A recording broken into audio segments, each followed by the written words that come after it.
성도 여러분 반갑습니다. 오늘도 어떻게 지내셨습니까? 지난 한 주간 동안 하나님의 은혜 가운데 복되고 평안한 그리고 기쁨이 넘치는 매 순간순간의 삶을 살아내신 줄로 믿습니다. 이 시간 내일 거룩한 주일을 준비하는 시간인데 이 가정 예배를 통해서 우리의 삶의 모습을 다시 한번 돌아보고 더 깊이 예수님을 알고 닮아갈 수 있기를 간절히 바랍니다. 오늘 우리가 함께 은혜를 나눌 본문 말씀 마가복음 1장 6절부터 8절까지에 있는 말씀입니다.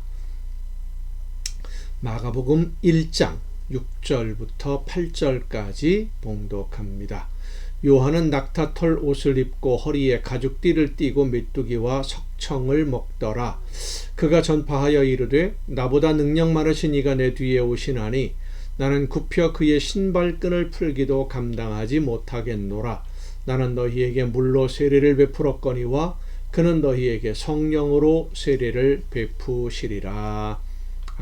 아멘. 세례 요한이 전하던 회개의 세례, 회개에 대해서 오늘 좀 더 생각해 보고자 합니다. 요한이 하나님의 나라가 가까이 왔으니 회개하라 라고 이스라엘 백성들에게 선포한 것은 죄의 길에서 돌이켜 하나님의 말씀을 따라 순종하지 않으면 하나님의 나라에 합당하지 않다, 그런 뜻입니다. 하나님의 나라에 합당하지 않다.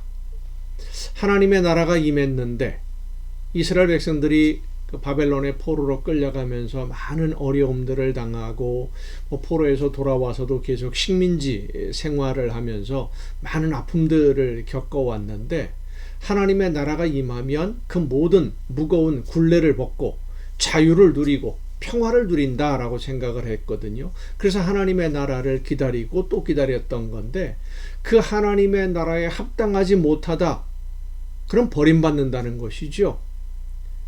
하나님의 나라에 합당하지 못한다면 버림을 받게 되는 불쌍한 신세가 되니까 하나님의 나라에 합당한 사람으로 준비해야 된다. 이것이 바로 요한의 가르침이었습니다. 그 하나님의 나라가 가까이 왔다.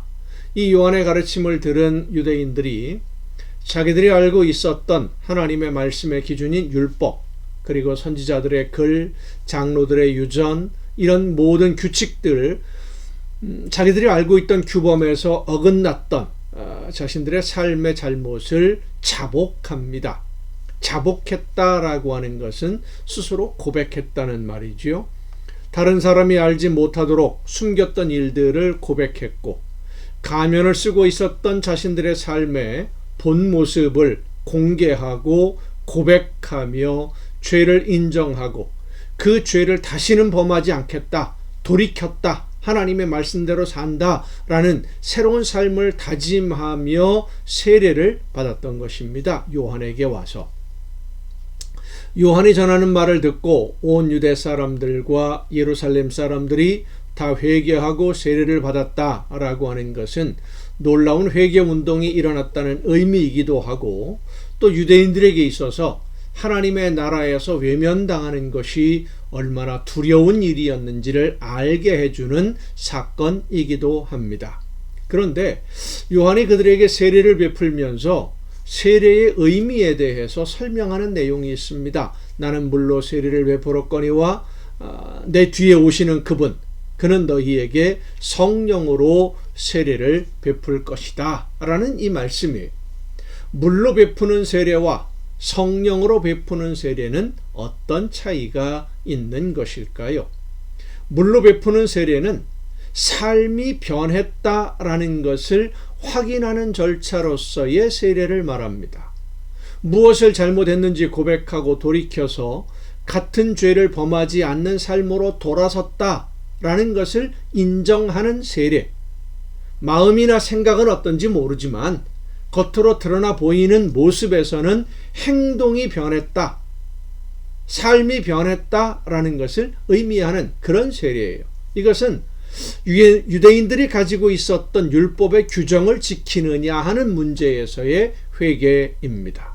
요즘으로 말한다면 뭐 내가 직접 사람 죽이지 않았으니까 나는 살인하지 않은 것이다. 살인하지 않았느냐? 나는 직접 죽이지 않았다. 그런 의미죠. 내가 직접 다른 사람의 물건을 훔쳐오지 않았으니까 도둑질하지 않은 것이다. 뭐 이런 의미입니다. 행동으로 사람을 죽이거나 도둑질을 하지 않았어도 다른 방법으로 살인하고 도둑질하는 사람들 수없이 많이 있지 않습니까? 하지만 드러나지 않으면 도둑이 아니고 드러나지 않으면 살인자가 아닌 것이 바로 율법이에요. 그렇게 드러나지 않았지만 실제로는 율법을 어겼던 것을 회개하는 세례, 그것이 바로 요한의 세례인데, 예수님이 베푸시는 성령의 세례는 본성이 변하는 겁니다. 그리고 본질이 변하는 거예요.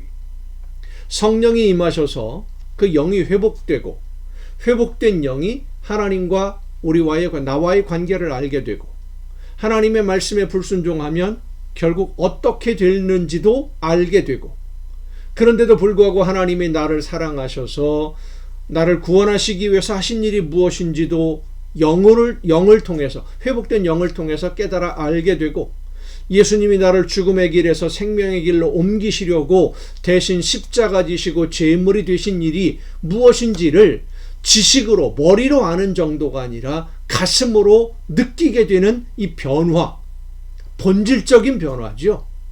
그렇게 변화가 되니까 생각이 바뀌고 마음이 변하는 것이고, 마음이 변하고 생각이 변하면 삶이 변하는 것은 당연한 것 아니겠습니까? 그렇게 본질이 변하는 것을 성령 세례라고 요한은 표현했던 것입니다. 행동이 변하는 것은 잠깐 동안 억지로라도 흉내낼 수 있습니다. 하지만 그렇게 겉모습이 변하는, 행동으로 변하는 그런 변화는 일시적인 것일 뿐입니다. 이솝우화에 이런 이야기가 있습니다. 한 고양이가 주인집 아들을 너무 사랑해서 신에게 가서 애원을 합니다. 그 주인집 아들과의 사랑을 이루어 달라고. 애원하는 고양이를 이 신이 아름다운 여성으로 만들어 줬어요. 그래서 주인집 아들을 찾아갔고 드디어 결혼을 하게 되었는데, 결혼하고 첫날 밤에 이 신혼 부부의 방에 갑자기 쥐 한 마리가 나타납니다.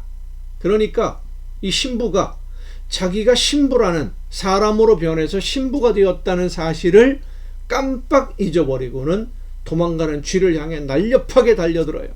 결국 고양이라는 것이 탄로나서 쫓겨나게 되었다. 본성은 변하지 않는다. 그런 의미의 이야기입니다.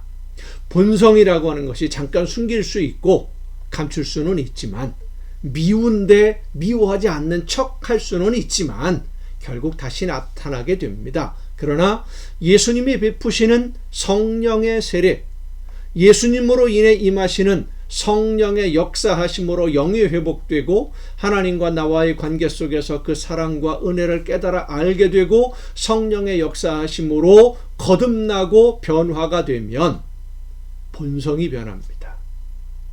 로마서에서는 이 변화를 접붙임으로 설명합니다.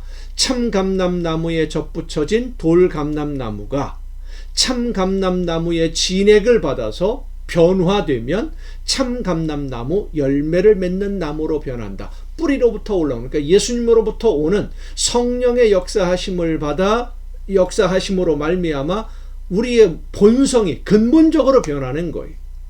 예수님은 오늘 우리에게 성령으로 세례를 받고 거듭나서 하나님의 자녀로 변화된 모습으로 세상을 살아가며 영적으로 성장하기를 원하십니다. 날마다 성령의 인도하심을 따라 하나님의 자녀로 변화되어서 그리고 아름답게 영적으로 성장해서 하나님이 기뻐하시는 열매를 많이 맺는, 하나님에게 기쁨 드리는 여러분 모두가 될 수 있기를 간절히 바랍니다. 기도하시겠습니다. 오늘도 크신 사랑과 은혜로 저희들의 모든 것을 주관해 주시는 아버지 하나님, 성령의 역사하심으로 저희들을 거듭나게 하시고 깨우쳐 주셔서 하나님의 자녀로 오늘을 살 수 있도록 인도해 주심을 감사드립니다. 날마다 영적으로 거듭나며 성장해서 성령의 인도하심을 따라 하나님이 기뻐하시는 열매를 맺는 삶으로 변화되어져 가는 우리 모두가 되게 하여 주시옵소서. 예수님을 닮아가는 삶이 되게 하여 주시옵소서. 예수님의 이름으로 기도하옵나이다. 아멘. 여러분 모두 오늘도 수고하셨습니다. 내일 거룩한 주일입니다. 예배 후에 저녁 이 시간 가정 예배를 통해서 여러분 모두 함께 다 같이 만날 수 있기를 바랍니다. 내일 뵙겠습니다.